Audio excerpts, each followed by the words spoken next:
प्रिय भाई और बहनों, जय मसीह। मेरे दोस्त देखिए, यीशु मसीह ने एक बहुत ही अच्छा दृष्टांत दिया है। उसमें कहा है कि कौन व्यक्ति बुद्धिमान है और कौन व्यक्ति मूर्ख है। हाँ मेरे दोस्त, यीशु मसीह ने एक बहुत ही अच्छा दृष्टांत दिया है। उस दृष्टांत को हम लोग देखेंगे कि कौन व्यक्ति रियल में बुद्धिमान है और कौन व्यक्ति रियल में मूर्ख है। तो मेरे दोस्त उस वचन को देखेंगे।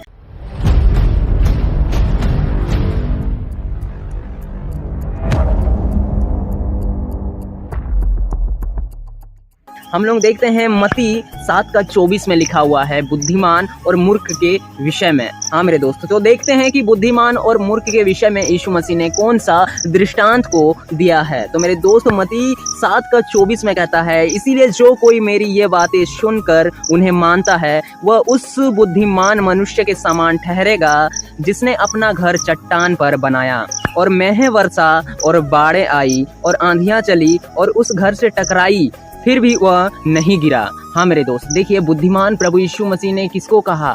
इसलिए जो कोई मेरी ये बातें सुनकर उन्हें मानता है वो उस बुद्धिमान मनुष्य के समान ठहरेगा जिसने अपना घर चट्टान पर बनाया, और मेघ बरसा और बाढ़ें आई और आंधियां चली और उस घर पर टक्करें लगी, परंतु वह नहीं गिरा क्योंकि उसकी नींव चट्टान पर डाली गई थी।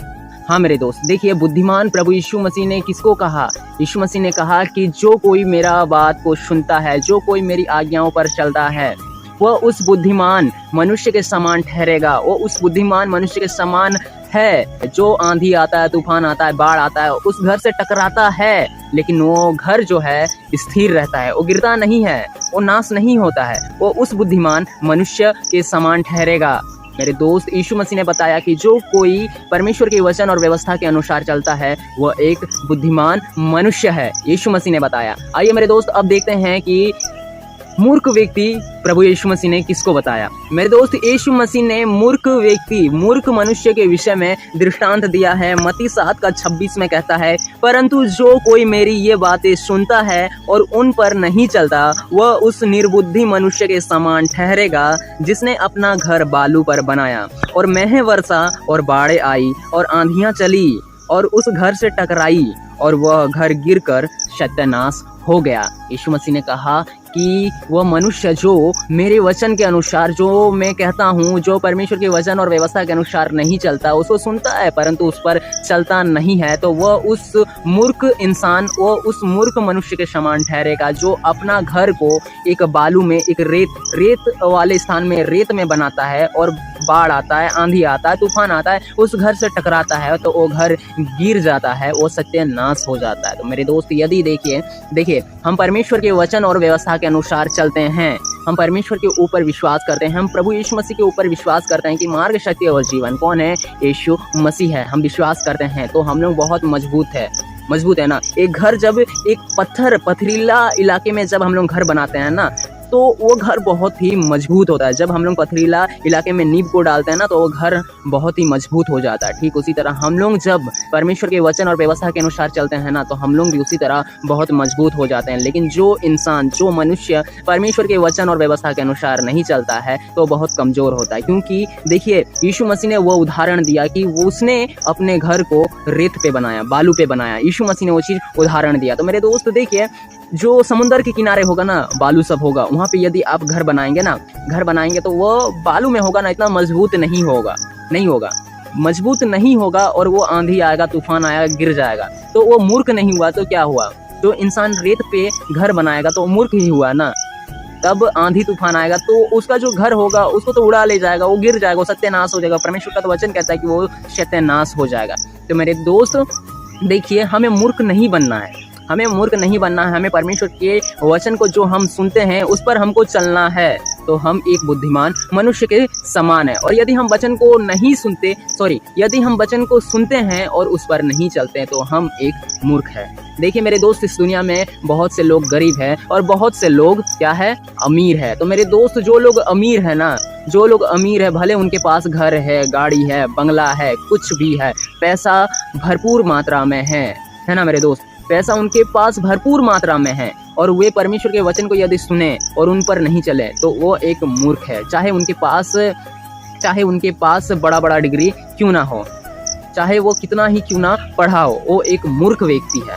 ये परमेश्वर का वचन कहता है, ये मैं नहीं कहता हूँ, ये परमेश्वर का वचन कहता है। इसलिए मेरे दोस्त, जो इंसान पढ़े लिखे हैं, मेरे वीडियो को यदि देख रहे हैं तो मेरे बात से आप बुरा मत मानिएगा। देखिए, मैं आपको मूर्ख नहीं कहता, परमेश्वर का वचन आपको कहता है कि वह जो मनुष्य परमेश्वर के वचन और व्यवस्था के अनुसार नहीं चलता, वो एक मूर्ख व्यक्ति के समान है, ये परमेश्वर का वचन कहता है।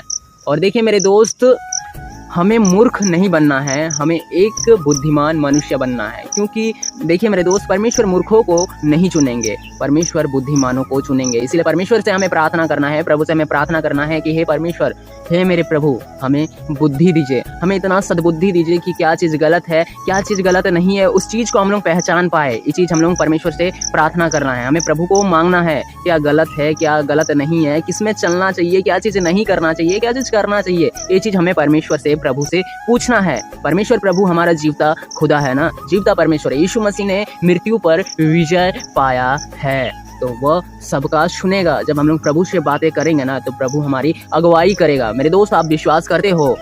मेरे दोस्त, यदि आप विश्वास करते हो तो मुझे कमेंट में ज़रूर बताइए। प्रभु हमारी अगुवाई करेगा, क्योंकि वो एक जीवता खुदा है। उसने मृत्यु को हरा दिया। जब वो मर गया ना, क्रूस पे जब वो मर गया, तो वे यीशु मसीह जो थे, तीसरे दिन जिंदा और जीवित हो गए। हालेलुया, परमेश्वर की महिमा हो। देखिए मेरे दोस्त, याकूब की पत्री में परमेश्वर का वचन क्या कहते हैं, थोड़ा देखते हैं, है ना मेरे दोस्त। वचन के विषय में याकूब की पत्री में क्या कहता है, तो मेरे दोस्त, याकूब की पत्री में कहता है, याकूब अध्याय 1 और उसका 22 वचन में कहता है, परंतु वचन पर चलने वाले बनो, और केवल सुनने वाले ही नहीं जो अपने आप को धोखा देते हैं। परंतु वचन पर चलने वाले बनो, और केवल सुनने वाले ही नहीं जो अपने आप को धोखा देते हैं। क्या कहता है परमेश्वर का वचन? याकूब की पत्री में कहता है कि वचन पर चलने वाले बनो, ना कि सुनने वाले जो अपने आप को धोखा देते हैं। तो मेरे दोस्त, देखिए परमेश्वर का वचन साफ रीति से कहता है कि जो कोई परमेश्वर का वचन सुनता है और उन पर नहीं चलता है, वो खुद को ही धोखा देता है। हाँ मेरे दोस्त, हम लोग जो इस संसार में है ना, हम लोग का ये जो शरीर है ना, ये शरीर जब हमारे प्राण से निकल जाएगा, जब हमारा आत्मा और शरीर अलग हो जाएगा, जब हमारा शरीर जब मिट्टी में मिल जाएगा, तो ये आत्मा जो है कभी नहीं मरता है, उसका एक दिन न्याय होगा। हम लोग अपने आप को आग और गंधक के झील के लिए तैयार करते हैं, आग और गंधक के झील के लिए तैयार करते हैं। जब हम लोग परमेश्वर का वचन को जानते हैं, उसके अनुसार नहीं चलते, तब हम लोग अपने आप को आग और गंधक के झील के लिए खुद को तैयार करते हैं। हम लोग जब परमेश्वर के वचन और व्यवस्था के अनुसार नहीं चलते, सुनते हैं लेकिन चलते नहीं हैं, तो हम खुद को ही धोखा देते हैं। हम खुद ही जो नर्क का द्वार को जाके खटखटाते हैं। इसलिए मेरे दोस्त, परमेश्वर का वचन कहता है कि यदि तुम खटखटाओगे ना, तो तुम्हारे लिए खोला जाएगा। तो हम लोग खुद ही खुद को धोखा देते हैं और नर्क का द्वार को खटखटाते हैं, जब परमेश्वर का वचन पर हम लोग नहीं चलते। इसीलिए हमें नर्क में नहीं जाना मेरे दोस्त, हमें जाना है कहाँ पे? अपने प्रभु के साथ रहना है। कहाँ पे? स्वर्ग में। इसीलिए हमें मजबूत बनना है। हमें वो चट्टान पे जिस तरह घर मजबूत बनता है, हमें उस तरह खुद को मजबूत बनाना है मेरे दोस्त। परमेश्वर आपको संभालेगा, आपको बहुत आयक से आशीष देगा। परमेश्वर आपसे खुश होगा मेरे दोस्त। आप जब परमेश्वर के वचन और व्यवस्था के अनुसार चलिएगा ना, तो परमेश्वर आपसे बहुत ही प्रसन्न होगा। हाँ मेरे दोस्त, और परमेश्वर के राज्य में, जो स्वर्ग का राज्य है ना, परमेश्वर के राज्य में मूर्ख व्यक्तियों के लिए कोई जगह नहीं है। परमेश्वर के राज्य में बुद्धिमान मनुष्य ही प्रवेश करेंगे। वो बुद्धिमान मनुष्य नहीं जो इस संसार में बड़े बड़े डिग्रियां लेके बैठे हुए, वो बुद्धिमान मनुष्य प्रवेश नहीं करेंगे। जो आत्मिक रीति से बुद्धिमान है, जो परमेश्वर के वचन और व्यवस्था में चलते हैं, वही मनुष्य ही परमेश्वर के राज्य में प्रवेश करेंगे। हालेलुया, परमेश्वर आपको संभाले और आशीष दे। चलिए मेरे दोस्त, आज का वीडियो बस यहीं तक था। मेरे दोस्त, आप कमेंट में अपना राय को ज़रूर बताइएगा, क्योंकि उससे मुझे थोड़ा सपोर्ट मिलता है कि कौन परमेश्वर का वचन को सुनता है, और परमेश्वर का कोई तो व्यक्ति ऐसा है जो मेरा बात को सुन रहा है, परमेश्वर का वचन को सुन रहा है, मुझे उस पर सपोर्ट मिलता है मेरे दोस्त। चलिए, परमेश्वर आपको संभाले और आशीष दे। आमीन।